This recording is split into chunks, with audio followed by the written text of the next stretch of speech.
नमस्कार, मेरा नाम वीर सिंह। ये सैंपल रिकॉर्डिंग है वॉइस ओवर वर्क के लिए, और जो जॉनरा मैं चूज़ कर रहा हूँ पहले वॉइस ओवर के लिए वो है पीरियोडिक हिस्टोरिक। चाणक्य को उनका मौका मिल गया था। उन्होंने अपना भेष बदला और उन रसोइयों की टोली में शामिल हो महल के अंदर प्रवेश कर गए। लेकिन राज दरबार तक पहुंचना अभी भी आसान नहीं दिख रहा था, क्योंकि अंदर एक द्वार पे खड़े कुछ सैनिकों ने सबसे आगे चल रहे रसोइयों को रोक पूछा, कितने लोग हैं आज? उसने जवाब दिया, आज भी 10 लोग हैं। यह सुन एक सैनिक ने गिनती शुरू कर दी कि तभी चाणक्य का दिमाग तेजी से चलना शुरू हुआ। उन्हें जल्दी उपाय ढूंढना था, नहीं तो वो पकड़े जाते। जिस तीव्रता से उनका दिमाग चल रहा था, उसी तेजी से उनकी नजरें भी घूम रही थी। इधर सैनिक की गिनती 6 तक पहुंच चुकी थी। तभी चाणक्य की नजर सामने रखे फूलदान पे पड़ी और उन्होंने चालाकी से उस फूलदान को गिरा दिया। ये देख कतार में खड़े रसोइये उस फूलदान को उठाने के लिए एक साथ झुंड में हो गए। सैनिक की गिनती बीच में रुक गई और इसी मौके का फायदा उठा चाणक्य ने वहां से अपना रास्ता बदल लिया और निकल गए राज दरबार की खोज में। वो एक जगह रुक वापस अपने भेष में आए और कुछ ही देर में वो राज दरबार के अंदर थे। लेकिन ये क्या, राज दरबार में कोई राजसभा नहीं, बल्कि बाहर से आई सुंदरियों का नृत्य चल रहा था। धनानंद नशे में चूर सुंदरियों के नृत्य का आनंद ले रहा था। अचानक उनकी नजर मैली धोती पहने ब्राह्मण पर पड़ी और वो गुस्से से बोला, कौन हो तुम और अंदर कैसे आए? नृत्य रुक गया।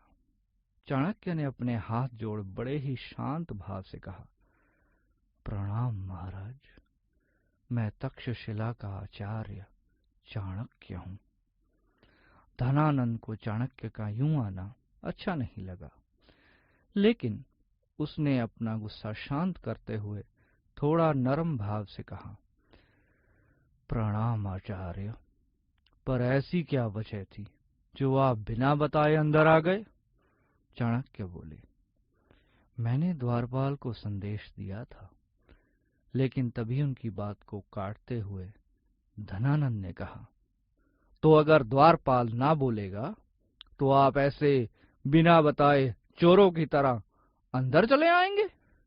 कहाँ गई आपकी शिक्षा? चाणक्य गंभीर भाव से बोले, इस अपराध के लिए क्षमा महाराज, लेकिन मेरा आपसे मिलना अत्यंत आवश्यक था। धनानंद ने अपने आसन पे ही बैठे हुए कहा, ऐसी भी क्या बात करनी थी?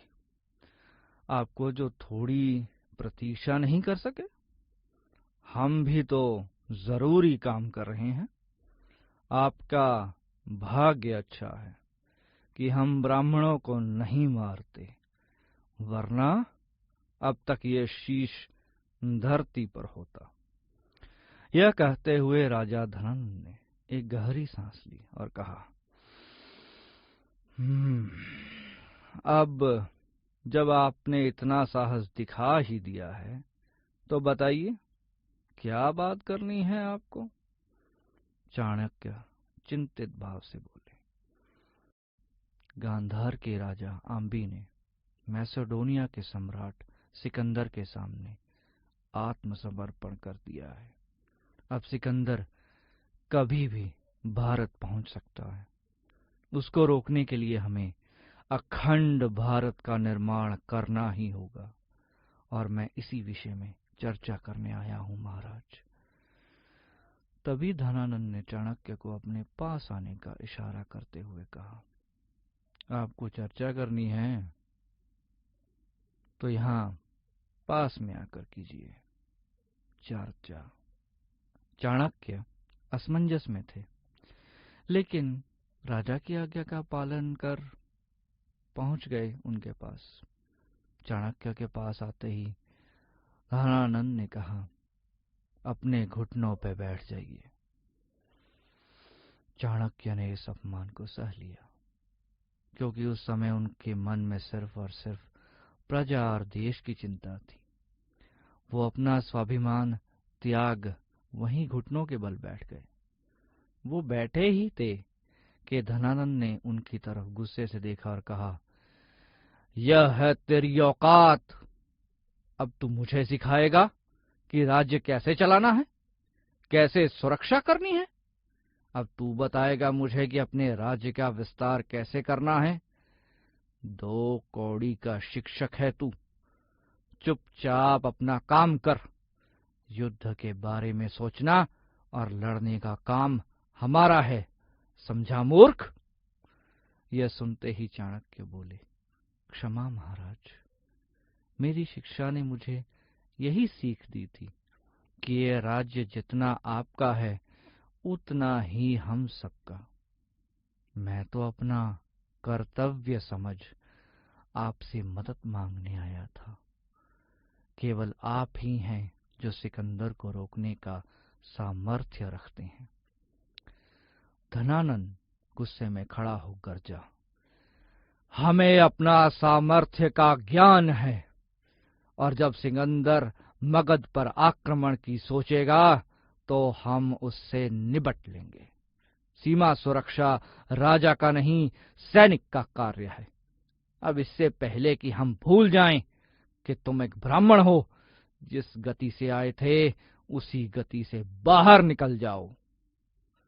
चाणक्य ये अपमान सह नहीं पाए और धनानंद की आंखों में आंखें डाल बोले, निकल जाऊंगा महाराज, परंतु अगर आप अपना कर्तव्य निभा रहे होते तो एक ब्राह्मण को तक्षशिला से चलकर यहां नहीं आना पड़ता। राजा का कर्तव्य दुर्बलों की रक्षा करना है, ना कि उन पर अत्याचार करना। और मगध की दशा देख मुझे इतना आभास तो हो ही गया है कि हम शीघ्र ही संपूर्ण भारत सिकंदर को भेंट स्वरूप दे बैठेंगे।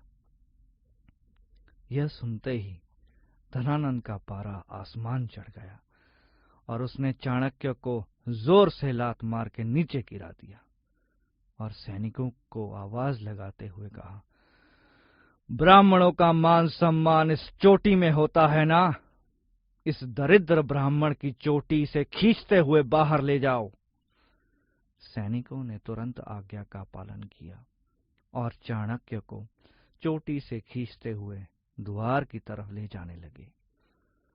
द्वार तक पहुंचने से पहले ही चाणक्य ने उन सबको एक जोर का धक्का दिया, जिससे वो सैनिक लड़खड़ाते गिर गए। अब चाणक्य ने अपनी शिखा खोलनी शुरू की और गुस्से में उबलते हुए धनानंद की तरफ बढ़ते हुए गर्जना की, धनानंद, मुझसे भूल हो गई कि मैं तुझ जैसे पापी से ये उम्मीद लगा बैठा कि तू बचाएगा इस देश को। एक शिक्षक का, एक ब्राह्मण की शिक्षा का अपमान किया है तूने, तो इस शिखा की सौगंध मैं चाणक्य, पुत्र चाणक्य, तक्षशिला का आचार्य, आज यह प्रण लेता हूं कि जब तक तेरा और तेरे इस नंद वंश का सर्वनाश कर मगध की राजगद्दी पे एक योग्य राजा ना बिठा दूं, मैं यह शिखा नहीं बांधूंगा। ये बोल चाणक्य वहां से तेजी से निकल गए। धनानंद उनकी बात सुन गुस्से से लाल हो गया और उसने अपने सैनिकों को आदेश दिया, अगर यह ब्राह्मण फिर से इस राज्य के आसपास भी दिखा तो इसका सर कलम कर के बीच बाजार में लटका देना। धनानंद से मिले अपमान के बाद चाणक्य ने उसी दिन मगध छोड़ दिया और अब उनके जीवन का लक्ष्य था एक अच्छे राजा का चुनाव करना, जो दयालु हो, पराक्रमी हो, जो प्रजा के हित के बारे में सोचे और एक अखंड भारत का निर्माण करे। धन्यवाद।